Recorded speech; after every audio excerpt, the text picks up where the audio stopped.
مهما إن كانت حياتك صعبة بيهون عليك أي صعاب. هي دي مشكلتنا.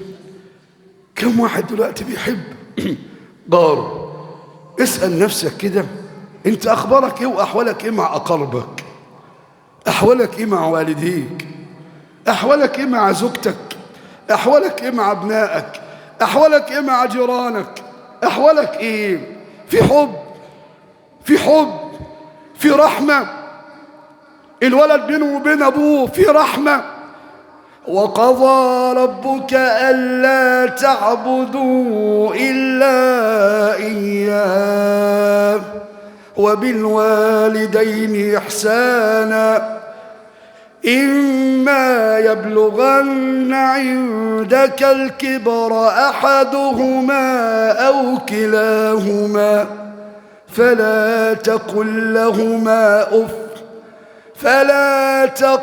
لهما أف ولا تنهرهما وقل لهما قولا كريما واخفض لهما جناح الذل من الرحمة.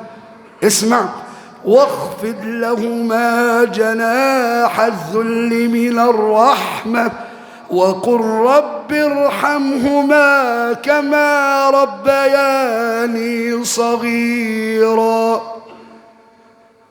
واخفض لهما جناح الذل ايه؟ من الرحمة. انت بتتعامل مع والديك برحمة ولا حالنا ايه؟ انا بيجي لي كمية تليفونات من الامهات والاباء لا حصر لها. الام اللي تقول لي يا ابني ينفع يا شيخ ابني يكون ساكن في الدور اللي فوق مني ويمر علي اكثر من 6 شهور ما يقوليش ازيك يا امي؟ والام اللي تتصل تقول لي يا ابني لسه ضاربني امبارح عشان خاطر يرضي زوجته. والام اللي بتشتكي يا ابني اولادي ما بيسالوش عليا، وغيره وغيره وغيره. هي دي الرحمه؟ وعايزين ربنا يرحمنا. فتش في حياتك. اي واحد بر بوالديه ويتعامل معاهم برحمه الا وربنا موسع عليه في كل شيء، حياته كلها خير. وفتش في حالك كده، لو انت عندك مشاكل واكتئاب وضنك وهم، والله هتلاقي نفسك بعيد كل البعد عن والديك، لأن طاعة الوالدين كلها بركة. الله تبارك وتعالى قرنها بعد التوحيد: واعبدوا الله ولا تشركوا به شيئا وبالوالدين إحسانا. طب انت بتتعامل مع والديك برحمة؟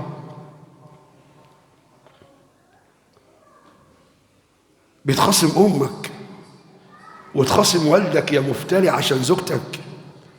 بقى البيت اللي عشت فيه أكثر من 25 سنة وترعرعت فيه ونشأت فيه وأكلت من خير والديك، والدك اللي سعى عليك، أمك اللي حملتك وأرضعتك وسهرت عليك الليالي تغذي فيك وتنظف فيك وتكسيك، وبعد ما تكبرك تظلمها يا مفتري، تيجي عليها على حساب زوجتك.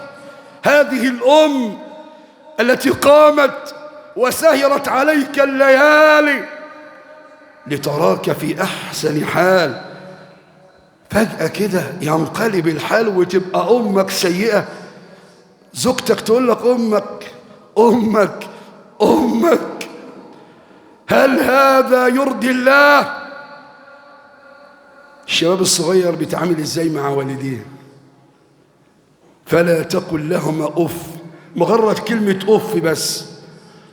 ده احنا دلوقتي بنشوف الشباب اللي بيشتم واللي بيسب واللي بيلعن والديه حتى على سبيل الفكاهة، بهزار في النواصي والشوارع: يا ابن فلان، يا ابن فلانة، مع ان ده من اكبر الكبائر، من اكبر الكبائر ان يلعن او يسب الرجل والديه.